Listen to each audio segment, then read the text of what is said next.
tu veux dire, là, c'est l'heure de Dans mon char. Eh oui, avec fil de poète, dans mon char. Regardez bien ça. Dans mon char. Dans mon char.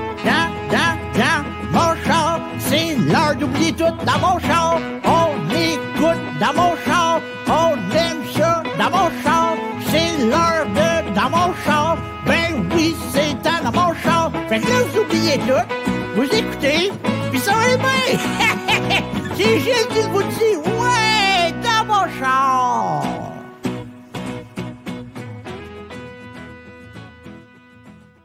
Bonjour, bonsoir, bonne nuit, et bienvenue à Dans mon char. Et oui, épisode 2. Ben oui, là, aujourd'hui, je vais vous parler, on va encore parler du Canadien. Pourquoi pas? Hein, Canadien? Ouais, ouais. Là, en ce moment, le Canadien sont contre, dans le fond, ils vont débuter. Le match va bientôt débuter, ou ils débutent en ce moment, contre les Red Wings. Je ne commenterai pas le match contre les Red Wings, parce que là, dans le fond, je ne sais pas le résultat. Moi, je voulais vous parler, dans le fond, d'une nouvelle qui est sortie aujourd'hui. Dans le fond, la grosse nouvelle du Canadien aujourd'hui. Ben, deux choses. Premièrement, c'est la première nouvelle, c'est Charlie Lindgren qui garde pour le Canadien. Ça, je vais vous en parler un petit peu de Charlie Lindgren. C'est correct. Contre Détroit, après une défaite contre les Jets, puis donner un repos à notre ami Price. Moi, je pense que Charlie Lindgren, c'est correct. Est-ce que ça devrait être lui qui devrait être dans les buts? Ça, c'est une autre question que je me pose. Moi, je pense que ça devrait être notre primo. Mais en même temps, si tu veux échanger Lindgren ou si tu veux voir de quoi qu'il y a de l'air, si tu veux, comment je veux dire ça, en tant qu'organisation, si tu veux voir le futur, si tu peux compter sur lui comme deuxième, mais en même temps, tu as primo. Fait que là, c'est un petit peu un couteau à deux tranchants. T'sais. Est-ce que tu es prête? Je pense pas que le Canadien est prêt à échanger Price. En tout cas, j'espère pas qu'ils vont l'échanger parce que Price, c'est quand même Price. Mais est-ce qu'on y va en ligne cette année pour tout le monde? Puis, non, je pense pas que la direction est rendue là. Tant aussi longtemps que c'est Marc Bergevin, je crois pas qu'il va échanger Carey Price. Il va mourir avec. Et puis Weber, d'après moi. Peut-être Weber, il y aurait plus de chances de se faire échanger. Je vais pas parler de l'échange de Price puis ça, mais moi, je vais parler de Lindgren. Lindgren, j'étais un petit peu déçu quand j'ai su que, dans le fond, il avait renvoyé Primo dans les mineurs. Quand même, il avait bien fait dans ses deux départs bien fait. En même temps, bon, là, je vais dire pourquoi tu parles de Primo. Ben, c'est parce que c'est relié à Charlie Lindgren, bien sûr. Donc, Primo, pour moi, c'est correct en ce moment qu'il soit à Laval parce que là, s'il serait avec le Canadien, il serait second violon, il garderait les buts. Quoi? Un match sur 8 à peu près, un match sur 7. Fait que ça c'est pas bien pour son développement. Donc, pour l'instant, dans la position qui est présentement, c'est la meilleure position qui peut être. Ce qui veut dire dans une équipe où il va jouer beaucoup de minutes. Donc, il va garder des buts aussi plus souvent. C'est sûr, c'est un peu frustrant pour un autre gardien de but d'organisation qui s'appelle Michael McNiven. J'ai lu un article aujourd'hui qu'il n'est pas content du tout. Il demande, je pense même qu'il demande une transaction, mais là, j'ai pas vu si c'était ça. Mais en tout cas, ça ressemblait à ça, la façon qu'il citait les phrases. Il disait qu'en gros, qu'il aimerait ça retourner dans la Ligue américaine au minimum. Fait que peut-être ça sans transaction, mais en même temps, peut-être que il pourrait échanger aussi peut-être Lindgren. Peu importe. J'espère qu'ils n'échangeront pas Primo parce que Primo, d'après moi, c'est un futur bon gardien de but. Mais c'est sûr qu'il est jeune encore. Bon, là, je reviens sur Lindgren. Okay, là, vous allez dire, si tu t'en vas d'un bout à l'autre, tu parles de Lindgren, McNiven. Moi, je vais parler, dans le fond, des gardiens de but. Bon, fait que là, ce soir, c'est Lindgren. C'est correct contre Détroit parce que Détroit, c'est une équipe de fond de cave. Mais en même temps, maintenant, dans la Ligue nationale, tu sais jamais si tu vas te faire battre ou pas un soir pour la simple raison que maintenant, n'importe qui peut battre n'importe qui. Tu sais, c'est plus comme des années 2000 ou 90 que c'était les forces, c'était les grosses forces qui gagnaient tout le temps dans la saison. Puis des fois, il y avait des surprises dans les séries. Mais maintenant, on ne sait plus. Là. C'est comme tu joues un match, puis l'équipe qui est face à toi est aussi talentueuse que toi, ou presque. Dans un sens, que ce que je veux dire, c'est que les joueurs maintenant, ils n'ont pas vraiment une grosse différence. Ben, à moins que tu dis, bon, ben là, il y a Connor McDavid, tout ça. Fait que là, qu'est-ce que je voulais dire, c'est que dans le fond, avec là, je m'en vais où, moi, avec ça? Je sais pas. Fait que contre Détroit, c'est ça, c'est Charlie Lindgren. Il joue contre Détroit, une équipe moins talentueuse, mais qui, quand même, des bons jeunes. Parce que j'en ai une couple dans mon pool dans cette équipe. J'ai Danny Larkin puis j'ai Tyler Bertuzzi. Larkin, c'était mon keeper. C'est un keeper, explique c'est quoi rapidement dans un pool. Dans le fond, c'est que à chaque année, nous autres, notre formule, c'est assez simple. Là. C'est à chaque année, quand on finit la saison, on dit on prend un keeper. C'est-à-dire on prend un joueur de tous les joueurs parce que chacun sélectionne son joueur. Donc, chacun a seulement le joueur. Mettons, comme moi, j'avais Danny Larkin. C'était un de mes premiers choix de ronde quand j'ai commencé mon draft, mon repêchage de la saison passée pour mon pool. Donc, c'est ça. Fait qu'à la fin de la saison, je garde Danny Larkin. Je le garde 3 ans. Comme si je le signerais, je ferais un contrat de 3 ans. Puis, dans le fond, il est avec moi. Il était avec moi dans mon pool pendant encore 3 ans. Donc, s'il connaît des 3 mauvaises saisons, ben, c'est un mauvais choix de ma part. Donc, en même temps, ben, j'ai pas le contrôle là-dessus, à part en espérant qu'il fasse comme il a fait l'année passée, il a fait 70 points. Bon, là, tu vas dire, si, boy, man, tu t'en vas à gauche, pas à droite. Ben oui, j'aime ça, moi. Moi, je suis un genre de... Si vous allez voir, là, à longue, quand je parle, moi, les sujets viennent tout seuls. Parce que des fois, là, je me dis, bon, je vais faire mon podcast, puis là, je sais pas quoi faire, je sais pas quoi dire. Puis là, ben, là, j'avais 2 sujets. Puis le premier, ben, c'était Charlie Lindgren. Puis là, je suis rendu que je parle de pool avec Danny Larkin, tout ça. Bon, c'est pas grave, c'est ça qui est le fun. C'est que j'adore jaser hockey. Je pense que je m'y connais un peu, sans prétention. C'est un sujet que je peux aborder assez facilement. Donc, pour finir le sujet sur Lindgren, c'est que présentement, dans le fond, il serait à son 2e match avec les Canadiens. Le premier match dans le fond, qui était une défaite, si ma mémoire, comme je dis, si ma mémoire ne fait pas défaillance, il avait quand même bien gardé les buts contre l'équipe qu'il a joué contre. Je ne peux pas vous dire laquelle, mais je me souviens qu'il avait bien sorti. Les Canadiens avaient tenu, ils avaient accordé, je pense, 2 buts en première période, il me semble, là, de mémoire. Puis, il avait quand même tenu le fort par la suite. Là. Tabarouette, je viens de recevoir une roche dans mon windshield. Et voilà, live, on podcast dans mon char. J'espère que j'ai pas de chip. OK, non, c'est correct. Désolé. Bon, fait que là, Lindgren, c'est lui. Est-ce que son temps est fait? Je pense pas. Est-ce qu'il peut encore avoir un impact avec les Canadiens? Oui. Est-ce que c'est bien que Primo a été bon à ses 2 départs qu'il y a eu dans la Ligue nationale? Oui. Même que Primo, je pense qu'il avait l'avantage sur lui au niveau des gardiens de but dans la Ligue américaine avec Joël Bouchard. Ce qui veut dire, c'est que Primo était gardien numéro 1 et lui, c'était le numéro 2. Fait que dans le fond, c'est mieux comme ça. C'est mieux que Lindgren soit numéro 2, qui gagne moins de matchs dans la Ligue nationale, que ce soit Primo, comme j'ai dit auparavant. Donc, en gros, Lindgren, d'après moi, soit qu'ils sont en train de... veulent finir la saison avec lui pour voir qu'est-ce que ça va donner. Puis, l'année prochaine, ben, si Lindgren il ne fait pas le boulot, bien, ils vont comme on dit, ils vont le laisser dans la Ligue américaine ou l'échanger. Ou ils vont le garder comme second le temps qu'il s'en trouve un meilleur. Parce que Primo, d'après moi, il ne sera pas là avant au moins le début de la saison prochaine. À moins que le Canadien décide de faire un virage jeunesse. Puis là, exemple, là j'extrapole. Ils disent qu'on va y aller avec, disons, on échange Price, on échange Weber, on fait le gros ménage. Là. Ben là, tu vas avec Primo puis Lindgren pour le reste de la saison. Mais ça, on s'entend que si tu fais ça, tu vises Lafrenière. Fait que Lafrenière ou Byfield. Byfield, l'autre joueur qui est extrêmement bon, mais c'est sûr que j'aimerais mieux avoir Lafrenière. Donc, je vais encore vous dire rapidement, je m'excuse, les sons de fond, ça fait partie, malheureusement, de la joie d'être en véhicule. Donc, voilà. OK, bon, mon deuxième sujet, c'est l'autre nouvelle qui est tombée aujourd'hui. Puis, je trouvais ça drôle. On s'est enfin débarrassé, on l'a enfin changé. Michael Macaron, le grand talent supposément qui est supposé devenir notre futur centre de 3e trio à peu près. Le choix de première ronde qui fut un flop total. Le genre de gars que quand il patinait, tu le regardais des matchs qu'il a joué pour le Canadien, tu te demandais, coudon, y a-tu des balances? Je veux dire, y a-tu un problème d'équilibre avec ses oreilles, là, le liquide dans tes oreilles? Je me demandais des fois si il n'y avait pas un problème à ce niveau-là. Puis, non, c'est une farce, là. C'est juste que, qu'est-ce que je veux dire par là, c'est qu'enfin, on est débarrassé. On n'entendra plus parler, mais de toute façon, il était quand même assez tranquille là, depuis 2 saisons.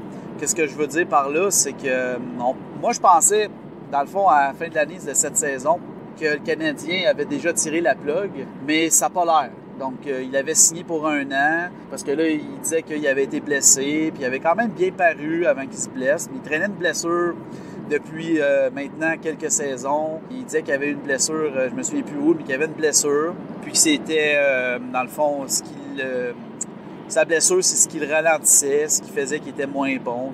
Mais en même temps, tu sais, à un moment donné, là, regarde, tu fites pas avec notre équipe, tu fites pas. Puis regarde, Jared Tenordi, c'est un autre exemple. Maintenant, il est revenu dans la Ligue nationale?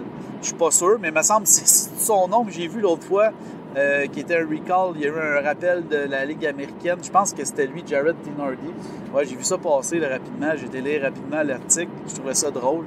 Il disait un ancien Canadien a été rappelé. Bon, c'est qui, c'est un ancien Canadien? Tom Costopoulos, c'est une farce, là. Mais non, c'est ça. Pour revenir à Jared Tenordi.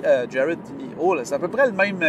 on s'entend, là, on est comme dans le même sujet. Un grand qu'on a mis beaucoup d'espoir puis que c'est un flop. Donc, Michael McCarron. OK, Michael McCarron, son rôle avec le Rocket, si je regardais ses statistiques, puis je regardais les trios qui étaient faits, dans le fond, avec M. Bouchard, il jouait souvent plus à deuxième, troisième trio. Il jouait sur deuxième, troisième trio. Donc, il n'y avait même pas le premier rôle. Des fois, il allait sur le premier trio. Cette saison, j'ai pas été voir sa saison, de quoi que ça avait de l'air. J'aime mieux pas dire n'importe quoi. Je sais que l'année passée, il y avait une bonne saison. Cette année, je pense que dans son rôle qu'il avait, il devait avoir une bonne saison quand même, mais peut-être que Joël Bouchard, il a dit à M. Bergevin, il a peut-être dit, regardez là, Marc, McCarron, là, non, là, je pense qu'on a fait le tour de la question. Et j'ai bien hâte de voir qu'est-ce qu'il va dire notre ami Joël Bouchard de l'échange de McCarron. J'aime bien ça quand Bouchard il parle, quand il dit, il est assez clair, c'est limpide, c'est cru des fois, mais c'est direct, puis c'est efficace. Tu sais, il n'y a pas de demi-mesure avec. Là. Il va, puis il dit la vérité, puis c'est noir ou c'est blanc. Il n'y a pas de gris, puis il n'y a pas de nuance, puis il n'y a pas de 50 Shades of Grey, là. Grey, c'est ça qu'on dit? En tout cas, fait que c'est ça. Michael McCarron, il a été échangé, dans le fond, Prédateur contre Laurent Dauphin. Bon, Laurent Dauphin, je le connaissais un peu. J'avais déjà entendu son nom dans des transactions. Ça fait quand même la 4e transaction, si je ne me trompe pas. Parce que dans le fond, quand tu dis 4e transaction, c'est que son droit de repêchage a été déjà échangé auparavant. C'est un ancien choix de 2e ronde. Donc, il y a du potentiel, selon ce que j'ai vu. Présentement, il connaît pas... il a joué, il a un petit peu d'expérience dans la Ligue nationale. Je pense qu'il n'y a pas loin de 40 matchs. Il n'y a pas eu beaucoup de points. Donc, en gros, c'est un échange problème pour problème. Mais en même temps, bien, tu récupères un joueur du Québec, parce que Laurent Québécois. Donc, tu l'amènes avec le Canadien. Est-ce qu'il va avoir un regain de vie? Peut-être. Mais est-ce qu'il va jouer dans la Ligue nationale? Je ne penserais pas. Il va peut-être être plus au niveau Ligue américaine. Donc, il va avoir un impact, peut-être un meilleur impact que Michael McCarron, pas que Joël Bouchard. Et puis, ça remplit notre banque d'un nouveau Québécois. Donc, encore plus motivant pour aller voir le Rocket. Je n'ai pas encore été cette année voir le Rocket. Mais là, les joueurs qu'il y a en place, le Primo, Dauphin et tous les autres, là, j'en passe, là, il y en a tellement. Là, Dauphin, vous allez dire, tu n'es pas capable de les nommer, les joueurs de Rocket? Non, les joueurs des Rocket, je ne les connais pas par cœur. Je sais qu'il y a Hudon, ça c'est correct. Là. Hudon, c'est un des meilleurs marqueurs de l'équipe. À part de ça, mais je sais qu'il y a plus de Québécois qu'il y en avait, en tout cas, ça c'est garanti. Parce que l'année, moi, que je suis allé, il venait de commencer à Laval, et puis il y avait encore Nikita Sherbak dans l'équipe, puis j'avais été voir le match, puis c'était fade, là, c'était plate à regarder, j'ai été là, puis j'ai été tellement déçu, là. C'était un spectacle, c'était moche, c'était pas le fun, j'avais pas aimé l'expérience, je suis pas retourné encore. Ça fait maintenant 3 ans, je pense que c'est la 3e saison qu'ils sont à Laval. Donc, pour moi, en ce moment, tout ce qui est Joël Bouchard avec le Rocket, pour moi, c'est très attirant. Bon, là, tu vas dire pourquoi tu n'es pas encore allé. C'est un manque de temps, des fois aussi, là, un manque de temps où on choisit nos dollars loisirs, comme on dit. Sûrement déjà entendu ça, les dollars loisirs. Donc, pour moi, Dauphin, c'est une acquisition qui peut amener encore plus les gens à aller voir le Rocket, dans un sens, simplement parce qu'il y a un Québécois de plus. Puis, je sais pas, on a combien de Québécois dans le Rocket. Suite à ce quand je vais avoir fini mon podcast, un podcast! Ben non, mais podcast, je vais aller voir, je suis curieux là, de voir il y a combien de Québécois maintenant avec le Rocket. Simplement Parce que là, j'ai pensé à ça. Puis c'est ça. Fait que là, j'ai hâte. Là, en ce moment, je roule. Puis là, j'ai hâte de mettre ça à la radio. Quand je vais finir avec mon super podcast, j'ai hâte de voir le résultat du Canadien. Ça va être combien? Je me garde la surprise. Est-ce qu'ils vont avoir marqué des buts? Parce que la dernière fois, contre les Red Wings, on a perdu. Ça n'a pas été un bon match. Donc, oui, OK, vous allez dire, il manque des joueurs, tout ça. Mais j'ai hâte de voir Kovalchuk, comment il va sortir encore du match contre Détroit. J'ai hâte parce que si je fais juste un petit résumé rapidement, j'ai suivi vraiment la performance hier de Kovalchuk. Avec on le sait, ils en ont parlé en long, en large aujourd'hui, aujourd'hui, l'après-match contre les Jets. Mais on s'entend que le gars, il n'a pas joué, ça fait depuis il disait le 3 novembre, si j'ai bien entendu, 3 novembre. Puis il a quand même joué 19 minutes 25. OK, ben là, il était en forme. Là. Il n'a pas joué. Fait que justement, c'est bon parce qu'il a pu régler des petits bobos qu'il y avait, s'il y en avait. Puis, il a joué 19 minutes 25. Il a fait une passe. Il a fait 6 tirs au but. 4 tirs au but, 6 mises en échec, puis un tir bloqué. Bon. Là, ce que moi, j'ai entendu hier en écoutant, ce matin, dans le fond, en écoutant la radio sportive, on m'a dit que ceux qui avaient observé le match, parce que moi, malheureusement, je ne peux pas tout écouter les matchs, là, qui avaient observé le match, ils disaient que Kovalchuk, vers la fin de la partie, il pompait l'huile un peu. Donc, ça se peut, on s'entend, là, il n'est pas jeune, il a 36 ans, bientôt 37, mais c'est pas grave. C'est pas grave. Moi, j'ai rien contre ça. Kovalchuk, regardez, là, il a l'impact. Tu sais, quand j'ai vu Claude Julien dire au point de presse, en passant, là, Kovalchuk, si on l'amène dans l'équipe, c'est pas parce qu'on va le faire jouer sur le 4e trio, tu sais. Puis là, moi, dans mon dernier podcast, j'ai dit qu'il allait très bien sur le 3e trio. Mais ça, c'est dans un monde idéal, quand que Gallagher il est là, Armia est là, Drouin est là, puis qu'il n'y a personne de blessé, dans le fond. Fait que j'en oublie tout le temps un. C'est Armia, Gallagher, puis Drouin, puis l'autre, je sais, il y en a un autre de Byron, mais c'est pas Byron. Il me semble qu'il y en a un autre, en tout cas. Je l'oublie tout le temps, celle-là, c'est peut-être Byron. Mais dans un monde idéal, Kovalchuk avec les Canadiens, jusqu'à la fin de la saison, pourquoi pas? À moins que, comme j'ai dit précédemment, qu'il n'y ait vraiment pas un bon résultat. Mais regarde, s'il joue, je pense pas qu'il va toujours faire des matchs comme ça, là. Plus 2, 19 minutes 25, 4 tirs au but, 6 plaquages, on s'entend, là. Il sera jamais comme ça à tous les matchs. S'il est comme ça jusqu'à la fin de la saison, wow, c'est la meilleure signature de Bergeron. En tout cas, moi, j'ai bien aimé la performance de Ben Chiarot hier. Chiarot, 2 buts, il a joué un gros match.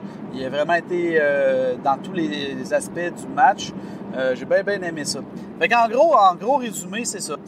Là, j'ai hâte, comme je vous ai dit, d'avoir fini de vous parler, puis je vais aller écouter le match un petit peu en direct avant d'arriver à travailler. Donc, en gros, mon résumé, c'est que Lindgren, ce soir, c'est correct. J'espère qu'on ne construira pas autour de lui, que je veux dire pas construire autour de lui, mais qu'on ne l'inclura pas dans le futur. D'après moi, c'est dans ses derniers milles avec les Canadiens. Il va sûrement se faire échanger éventuellement. Ou il va passer dans un échange peut-être bientôt. C'est possible parce qu'on voit que M. Bergevin est quand même assez actif depuis quelques jours. Et Michael McCarron, bon débarras, c'est plate à dire. Tant mieux si on a obtenu quelque chose, on essaie quelque chose. Laurent Dauphin, c'est pas un pari cher. Tu t'échanges un gars qui n'a jamais rien fait, qui n'a jamais été capable de lever son jeu d'un cran, que tu as choisi en première ronde et que c'est un flop total. Oui, c'est un flop, on ne le dira pas, là, on ne se le cachera pas, c'est un flop. Laurent Dauphin, c'est un choix de 2e ronde. On verra qu'est-ce qu'il va nous donner. Peut-être que ça va être un bon fit avec les Canadiens. Tout simplement, comme j'ai dit, il va jouer avec le Rocket le reste de la saison. Je n'ai pas regardé son contrat, combien de temps qu'il reste. Ça, je ne sais pas, je ne suis pas au courant de ce détail-là. Mais moi, je suis bien content de cette transaction-là. C'est une petite transaction qui passe pas sous silence parce que beaucoup de gens qui suivent quand même le Rocket. Et il y en a qui sont contents pour ça, pour le Rocket. Puis un Québécois de plus dans l'organisation du Canadien. Donc, pour ça, on peut pas... On dirait que maintenant, depuis que Joël Bouchard s'est joint dans l'organisation du Canadien, on voit que tout ce qui est Rocket de Laval et mineur Ligue américaine, beaucoup plus de Québécois sont considérés. Mais en même temps aussi, il y a le fait que maintenant, le Canadien, son équipe de Ligue américaine et son équipe ferme, la Ligue américaine est à Laval. Donc, il faut considérer que faut pas cracher sur les gens, parce que qu'est-ce que je veux dire? sur la communauté autour de Place Belle, ben, c'est québécois au Québec, là, donc ça prend des gars locaux, c'est correct, puis moi j'ai rien contre ça. Donc en espérant que ce soir, le Canadien se renverser la vapeur, puisse enfin mettre la 6e défaite de côté et d'y aller avec une victoire. Mais est-ce que le Canadien va faire les séries? Je ne crois pas. Est-ce qu'il faut tanker, comme on dit, faire exprès de perdre, puis ne pas, comme on pourrait dire, de place et de perdre. Mais même si tu fais exprès de perdre, tu peux te faire voler ton premier choix. C'est arrivé l'année passée avec les Devils, si je ne me trompe pas, ou il y a 2 ans. Les Devils, ils étaient... Si tu les Devils d'Edmonton, en tout cas, je me souviens pas, là, mais j'ai regardé en direct, il était 6e, il était supposé être 6e au tirage, puis ils sont tombés premiers. Fait que je pense que c'est les Devils, oui, exactement. Donc, en tout cas, en gros, simplement pour vous dire, ben c'est ça, c'est la fin de mon podcast. Dans mon char, épisode numéro 2. J'espère que ça vous a plu. N'hésitez pas à liker, à partager, donner votre opinion. Et c'est ça. Dans le fond, moi, je parle du Canadien, mais éventuellement, je vais peut-être faire d'autres sujets, mais j'aime bien ça parler du Canadien.